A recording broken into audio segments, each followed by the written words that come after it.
Vous êtes toujours bienvenus, chers téléspectateurs, ravis de vous retrouver dans cette nouvelle édition dans votre émission hebdomadaire Indice. En fait, aujourd'hui, nous allons jeter plusieurs lumières sur la performance de l'économie égyptienne et ça dans un contexte mondial très difficile, dans des conditions économiques très sérieuses.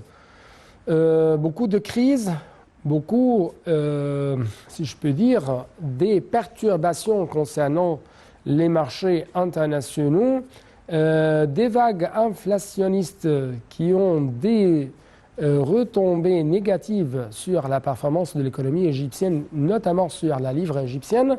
Donc tout ça vont être bien sûr proposés aujourd'hui au cours de cette édition à travers des rapports de la part de Fitch, de la part de Bloomberg concernant l'économie égyptienne, le taux de croissance, les autres indices et quel est l'avenir de la livre égyptienne. En fait, pour vous donner les grandes lignes, par exemple, Fitch croit que l'économie égyptienne a de grandes opportunités pour sortir de la crise mondiale. Fitch encore a dit qu'il y a des prévisions positives pour l'économie égyptienne au cours de l'exercice en cours. D'après cette agence de notation internationale, le déficit du compte courant tomberait à 4,4% de PIB au cours de l'exercice en cours. D'autre part, on trouve que des experts estiment qu'il y a toujours trois axes principaux pour que l'économie égyptienne traverse saine et sauve cette crise mondiale, à savoir une négociation réussie avec le FMI, des investissements de plus en plus pompés par les pays du Golfe et enfin la réduction de la dette. Quant à Bloomberg, cette agence économique a, si je peux dire, trouvé que la seule voie, la seule issue de la livre égyptienne, c'était, si je peux dire, la dévaluation. C'est pourquoi Bloomberg a titré un dernier rapport, la seule voie est vers le bas pour la livre égyptienne. Donc c'est ce qu'on va savoir durant les derniers jours, plutôt c'est ce qu'on va savoir, qu'est-ce que se passe durant le mois d'août avec plus de précision et quelles sont les prévisions qui ont été proposées par les experts, par les grandes agences économiques. Tout ça va être bien sûr discuté et analysé à travers l'intervention téléphonique de notre expert de renommée internationale, M. Nadim Samna. Notre expert économique, c'est un homme également spécialisé dans le domaine de développement. M. Nadim Samna, vous êtes toujours le bienvenu sur NAL TV International. Merci beaucoup. Merci beaucoup. Donc, ma première question porte sur ce qui a été révélé par l'agence internationale de notation, bien sûr, Fitch. En ce qui concerne le récent remaniement ministériel, cette agence voit que c'est une bonne étape pour faire avancer les plans de développement en Égypte. Est-ce que vous partagez ce même point de vue ou non? C'est vrai que l'agence Fitch, elle a noté, disons, un point positif en disant que le gouvernement, il prend des actions, même s'il y a un remaniement, et elle trouve que voilà, c'est toujours dans le bon sens. Après, moi, je pense pas que l'agence Fitch est capable de connaître, dire la qualité du ministre ou savoir vraiment s'il y a eu des changements dans la politique ou les politiques économiques du gouvernement. Mais là, ce qui est noté, c'est l'action. C'est-à-dire que le gouvernement, il n'est pas resté inactif et a choisi d'effectuer un remaniement, notamment pour certains ministères clés qui peuvent aider l'économie égyptienne. Oui. Ouais. Si je peux dire, une infographie présentée par le département des médias du Premier ministre égyptien indiquait que Fitch avait décidé de maintenir le classement de l'Égypte dans les indices de la situation politique du pays en raison des effets positifs qu'aura le dernier remaniement ministériel. Encore une fois, le remaniement ministériel est une décision gouvernementale qui confirme le sérieux de l'État face aux conséquences de la crise ukrainienne. Donc, encore une fois, j'ai une question aussi. Pourquoi de tels remaniements ministériels va être plus efficace face aux crises russo-ukrainiennes? Ben, on espère tous, bien sûr, que le remaniement sera efficace. Mais en tout cas, on voit qu'il y a une bonne partie des ministres qui ont été, on va dire, remaniés concernent des secteurs qui vont aider à augmenter les réserves de devises étrangères. Donc Voilà. par exemple, ça va réaliser, par exemple, Fitch voit que ce remaniement ministériel va réaliser des progrès en ce qui concerne les programmes visant à accroître la participation du secteur privé dans les plans de développement égyptiens. D'après votre évaluation, est-ce que ça va être réalisable dans les prochains jours ou non? L'augmentation on va dire, de la part du secteur privé dans l'économie, ça dépend des politiques et pas tellement on va dire, des ministères. Ça dépend vraiment des politiques. On peut changer des ministres, mais sans forcément avoir un impact sur la participation du secteur privé. Mais ce qui est noté, on voit que il y a la poignée des ministères qui ont été changés. Là, par exemple, tourisme, c'est parce que le tourisme est une source de devises étrangères. Ouais. Il y a l'aviation civile, ça va avec le tourisme. Il y a tout ce qui est industrie, ça c'est pour augmenter la part des exports et donc ramener des devises. Il y a aussi le ministère du secteur public, c'est pour permettre aussi aux entreprises du secteur public de produire plus et exporter aussi et être une source de devises.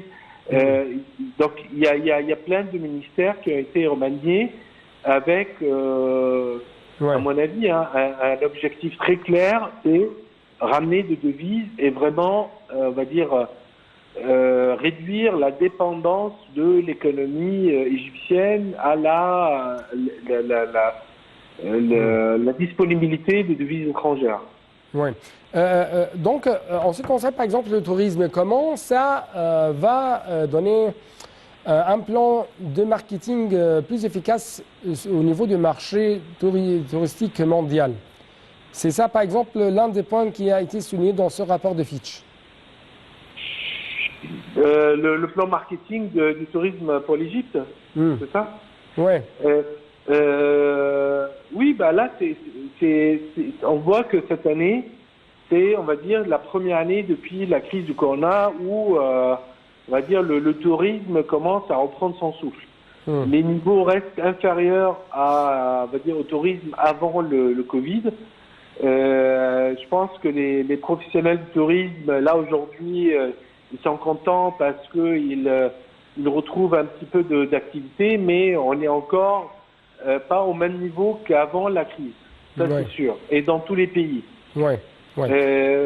Après, voilà, là, la crise, elle a rebâti un peu la carte, il y a des gens qui ont changé leurs habitudes, et c'est le moment où l'Égypte peut jouer sa carte avec, on va dire, des attractions culturelles, avec tous les monuments à Luxor et Assouan, les plages avec la mer Rouge, la mer Méditerranée, donc beaucoup d'attractivité. Il y a eu énormément d'investissements au Caire et à Alexandrie pour restaurer des musées, pour aussi des monuments. Bien sûr, on est témoin d'une inauguration d'un resort ou d'un site touristique, d'un siège gouvernemental. Il s'agit de New Alamein ou la nouvelle ville d'Al-Alamein. Bien sûr, il y avait une inauguration faite par le président égyptien Al-Sisi à côté d'autres dirigeants arabes. Donc, j'aimerais bien vous proposer cette question. Comment vous trouvez ce nouveau modèle égyptien?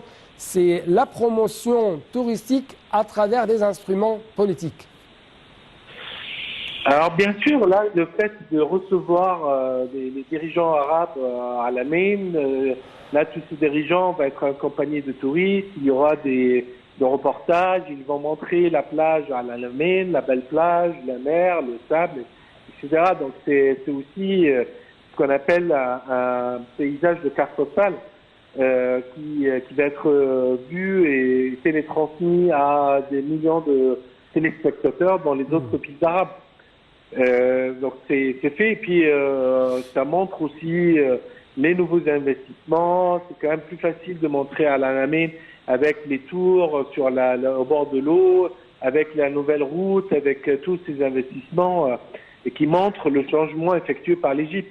Et même là pour les pays arabes, il y a beaucoup on va dire de citoyens arabes qui sont venus en Égypte il y a 10-15 ans, qui ne sont pas venus depuis on va dire les événements politiques, qui vont voir que ça a énormément changé depuis leur dernière visite, qui vont peut-être être motivés pour visiter l'année prochaine. Oui. J'aimerais bien retourner à une déclaration faite par l'une des responsables de Fitch, notamment la directrice de la gestion des risques, Ramona Moubarak. Selon elle, l'économie égyptienne a de grandes opportunités pour sortir de la crise économique mondiale et soutenir sa situation financière. D'autres experts même ont proposé quelques axes, comme Madame Ramona Moubarak par exemple. Il y a toujours 3 axes sur lesquels l'économie égyptienne doit travailler pour améliorer sa situation, à savoir la première option ou le premier axe réside dans le prêt du Fonds monétaire international qui est en cours de finalisation. La deuxième option ou le deuxième axe réside dans le soutien du Golfe aux projets gouvernementaux.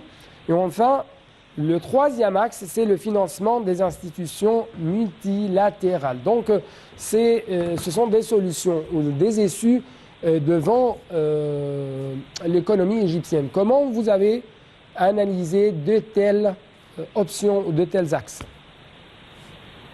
Aujourd'hui, ce sont des axes qui sont connus par tout le monde. Là, on en parle depuis longtemps. Et on voit bien, la dernière crise, c'était il y a 5-6 ans. On parlait toujours des mêmes axes. Et avant cela, et même du temps de Moubarak, c'était toujours les mêmes axes. Alors, le prêt du FMI, on va dire, c'est l'option immédiate, l'option court terme.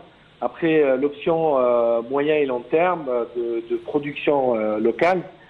Et là, c'est le cheval de bataille de plusieurs ministères et il faudrait prendre, on va dire, des actions sérieuses pour évoluer dans cet axe et pas attendre la crise, en tout cas la prochaine crise qu'elle arrive. Oui. Avant de vous donner l'espace de parler à propos d'un point que je vais proposer à nos chers téléspectateurs, Fitch, ou cette responsable dans l'agence de notation Fitch, a dit que l'annonce par le fonds d'investissement public saoudien du lancement de la Saudi Egyptian Investment Company reflète la tendance du gouvernement à soutenir les investissements du Golfe, à éviter de voir une vague de sorties d'investissements étrangers auquel il a été exposé, c'est-à-dire l'économie égyptienne, auquel l'économie égyptienne a été exposée lors de la vague de Corona pour la première fois. Et il y avait une autre vague de sorties après le déclenchement de la guerre russo-ukrainienne qui a coûté le pays un déficit de près de 7,3 milliards de dollars au cours de 9 premiers mois de l'exercice 2021-2022. Donc, Fitch a salué la tendance du gouvernement à ouvrir 80 secteurs aux investissements du secteur privé et la sortie partielle de près de 30 autres secteurs, ce qui montre bien le plan de l'État visant à assurer des investissements plus durables. Donc, Monsieur Nadim Samna, permettez-moi de vous poser cette question. Comment vous trouvez de telles tendances gouvernementales concernant donner plus d'espace au secteur privé dans des secteurs plus divergents et en même temps, l'État égyptien sort de plus en plus de ces domaines. Ben, bien sûr, je pense que ça fait partie, oui, des objectifs et des recommandations, on va dire ça, du Fonds monétaire international, c'est augmenter la part du secteur privé dans l'économie. Et c'est vrai que ces dernières années, on a vu une baisse continuelle de la part du secteur privé dans l'économie en Égypte. Et l'essentiel de l'investissement était réalisé par les fonds publics. Il faut que cette situation change parce que le secteur privé, c'est quand même le secteur qui va permettre d'avoir des investissements plus durables et il va alléger le poids des investissements on va dire, du gouvernement. Il va permettre de dépasser une part d'investissement, une part de 20% du PIB. Et c'est vrai que voilà, il faut constater que ces dernières années, comme cette part du secteur privé dans l'économie a baissé continuellement, c'est qu'il faut faire des changements, il faut faire des rectifications. Et bien sûr, les annonces de sortie de certains secteurs ou de baisse de certains autres secteurs par le gouvernement, ça va dans le bon sens. Après, je pense qu'il faut accompagner un peu plus les investisseurs privés et pourquoi pas on va dire, se diriger vers des investisseurs, des hommes d'affaires qui sont connus, qui sont capables d'investir dans ces secteurs et de quand même recevoir le soutien du gouvernement pour développer, on va dire, des industries locales assez importantes. Les investisseurs, on va dire, individuels de plus petite taille ne pourront pas investir dans un secteur comme ça s'il n'y a pas déjà des entreprises déjà bien établies. Mais les investisseurs, on va dire les petits investisseurs, les PME, etc., elles ne peuvent pas exister que s'il y a des grandes entreprises. Ces grandes entreprises vont se servir des PME pour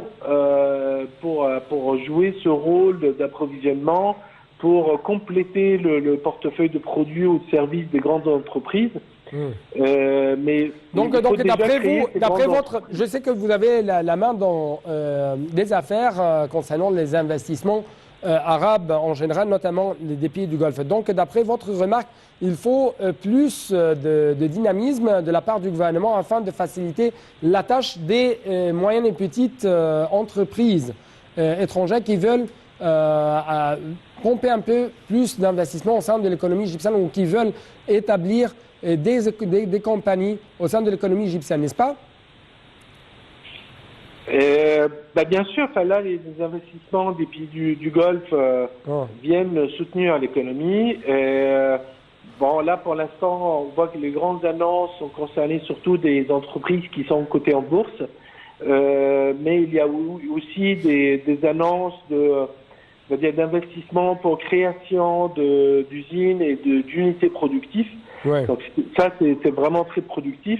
Et puis on voit que la récente rencontre entre le président Sisi puis les dirigeants d'autres pays, les Émirats, la Jordanie, l'Irak et le Bahreïn, ça va permettre aussi de créer des entreprises d'une taille significative pour servir tous ces pays-là et avoir cette complémentarité économique. Donc en fait, c'est vraiment de l'investissement durable. Oui, en fait, à la lumière de ce que vous avez dit, les investissements durables et ainsi de suite, par exemple, on trouve que la livre égyptienne chute devant le dollar, bien sûr, c'est une réalité, et Bloomberg a fait un rapport très important.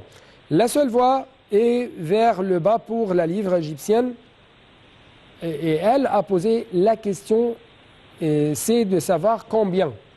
Parce que, selon ce qui a été publié dans son rapport, Deutsche Bank et Goldman disent que la monnaie égyptienne est surévaluée de 10%. Alors que l'Égypte est en pourparlers avec la famille après que ses finances ont été mises sous pression. Donc, j'aimerais bien vous poser cette question. Oui, il y aura une sorte d'évaluation ou dépréciation de la livre égyptienne face au dollar dans les prochains jours, peut-être. On parle de ça, et ça d'après les rapports. Donc, quels sont ces effets négatifs et positifs et quels seront ces impacts sur les investissements étrangers?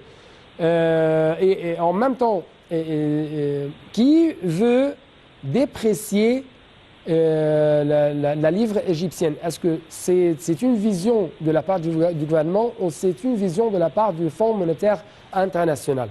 Je vais vous donner l'espace pour nous parler de ces éléments. Bah, bien sûr, là, le sujet de la valeur de la livre égyptienne, c'est dans toutes les discussions aujourd'hui. Hein. Tout le monde se pose la question. Alors, le dollar va augmenter de combien?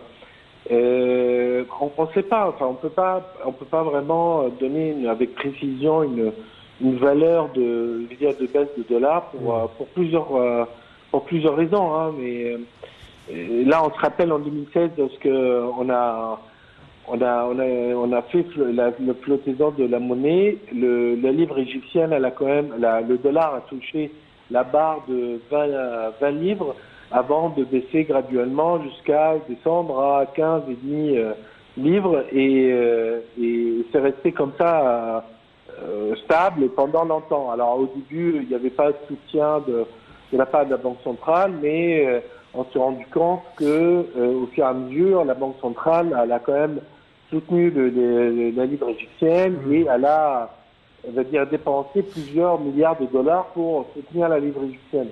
Et c'est pour ça qu'il y a eu une première décision de baisser la valeur de la livre égyptienne jusqu'à atteindre 18,5-19 livres. Aujourd'hui, on sent à cause des tensions sur les devises, les problèmes d'import, etc., qu'il y a toujours un manque, donc il y a toujours des pressions sur la livre égyptienne. Il y a une peur de dire, là on vit quand même dans un environnement inflationniste, et si jamais on laisse libre cours à la devise, eh ben, la valeur du dollar va augmenter. On sait comme l'Égypte importe énormément de produits, ça va se traduire par une augmentation significative de l'inflation. Et le gouvernement n'a pas envie de subir ce genre d'inflation.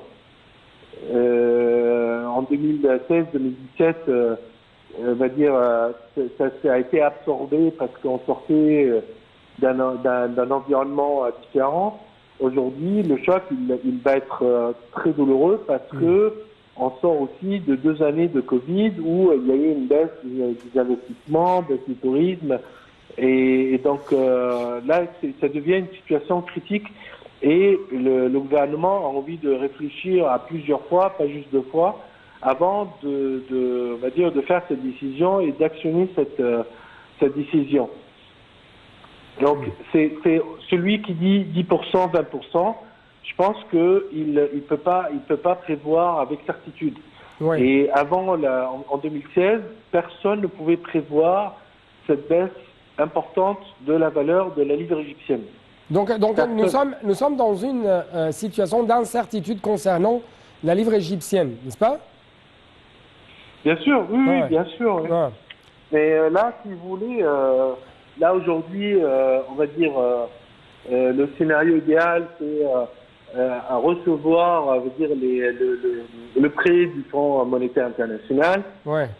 Recevoir un soutien significatif de la part des pays du Golfe, et puis éventuellement aussi recevoir des prêts en vendant des obligations à l'international. Ouais. Donc avoir suffisamment de réserves en devises, mais les problèmes structurels de l'économie égyptienne, elles ne vont pas être résolues pour autant. Ouais. Ouais. Le tourisme peut s'améliorer. Bon, il y a toujours le canal de Suez, le transfert des Égyptiens à l'étranger, ça continue, mais il faut vraiment réduire le déficit commercial parce il reste significatif. Oui, mais à quel point, oui, mais monsieur Nadim, mais à quel point vous trouvez que avec cette dévaluation de la livre égyptienne, le marché égyptien va de plus en plus attractif aux yeux des investisseurs. Parce que, par exemple, il y avait des statistiques qui ont été révélées ces derniers jours concernant une hausse de volume d'investissement, par exemple, des Émiratis ici en Égypte de 168%. Et ça, à côté d'autres investissements arabes qui ont été, bien sûr, pompés durant les derniers jours. Mais en même temps, on trouve que le gouvernement égyptien, l'État égyptien essaye de prendre cette orientation, c'est l'industrialisation. Donc ma question, est-ce que l'industrialisation peut vraiment être une boue de sauvetage pour l'économie égyptienne? Est-ce que nous pouvons dire, ou à quel point nous pouvons dire que l'économie égyptienne, si elle va traverser cette crise, va être de plus en plus forte devant les autres économies de la région, notamment si on va appliquer ce qu'on appelle la complémentarité arabe dans le domaine industriel, dans le domaine économique? C'est une première solution, hein, c'est la première étape. Donc si on arrive à avoir cette complémentarité entre pays arabes, ça va augmenter ou renforcer le tissu industriel dans les pays arabes et éventuellement attirer des investissements étrangers pour enrichir ce tissu industriel. Aujourd'hui, c'est compliqué pour un investisseur étranger de venir, de dire je vais commencer une nouvelle usine, même si c'est des produits qui sont importés et tout. Et il faut voir aussi, pour s'engager sur un investissement, c'est un engagement de très long terme. On parle de 10-20 ans minimum. Et le retour sur investissement, c'est-à-dire que entre le moment où l'investisseur commence à dépenser et le moment où il commence à recevoir un revenu pour compenser ses investissements, il se passe plusieurs années. Plusieurs années avec des procédures administratives, avec des incertitudes géopolitiques, des incertitudes économiques. Donc c'est une décision qui est très lourde aujourd'hui, très très lourde. Ouais. Mais voilà, si on arrive déjà à commencer avec les pays arabes, c'est positif. Oui, oui. Donc, Monsieur Nadim Samna, en fait, je dois vous remercier infiniment pour de telles explications de votre part en ce qui concerne l'économie égyptienne. En fait, si je peux dire, est-ce que, avant de clôturer, est-ce que, ou comment même vous trouvez que nous pouvons réduire un peu plus notre dette? Et quelle est votre remarque concernant les orientations gouvernementales actuelles? Par exemple, on trouve que des agences de presse, des médias allemands trouvent que le gouvernement égyptien essaye de surmonter cette crise à travers des mesures d'austérité, et à travers, par exemple, une sorte de commande pour payer les exportations de l'électricité et du gaz à l'étranger, notamment envers l'Europe.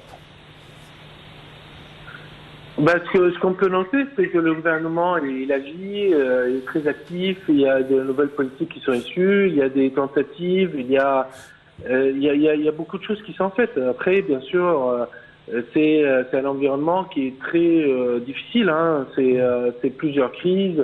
La dépendance, on va dire, envers l'import, ne serait-ce que pour les céréales, ça se révèle, là, cette faiblesse se révèle. Ouais. Et aussi, là, pour combler ce déficit alimentaire, ça va prendre du temps, et il y a un déficit énergétique. Mais en tout cas, le gouvernement, il essaie avec tous ses moyens, et moi, je trouve qu'il est très... ces actions sont réussies compte tenu du peu de moyens que dispose le gouvernement égyptien. Oui, oui. Monsieur Nadim Samna, merci beaucoup pour de tels éclaircissements. Merci. Merci, monsieur. Donc, c'est pareillement à vous, chers téléspectateurs. Merci beaucoup pour votre fidélité et à la prochaine.